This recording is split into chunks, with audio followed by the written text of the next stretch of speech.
We equally see that on the helpline, where there is a real lack of confidence in dealing with these issues, where they take place in minority communities out of genuine fears of not wanting to get something wrong, not wanting to offend, or worrying that they're being culturally insensitive.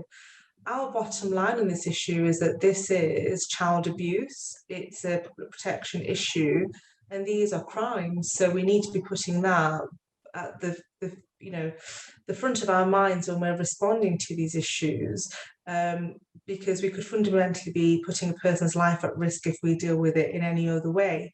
And we've had examples on our helpline where professionals have genuinely had a fear, and it's worrying actually that sometimes we see that minoritized victims get different responses compared to a white girl of the same age who will not have those layers of culture which then may impact the response that she gets or how long it takes to deal with it. And a prime example that I will give relates to a young person who disclosed sexual abuse at the hands of a relative, and we had a police officer ringing asking for Carmen Ivana to convince this girl, who was now saying, I made it up, and in our community and our culture sometimes we can be a little bit close. This was clear sexual abuse, but we had a police officer here ringing our helpline to ask us to convince this 15-year-old girl.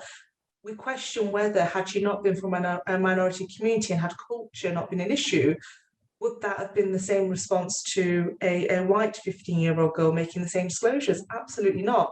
They'd be going in there to safeguard and protect that girl, but that protection got slowed down.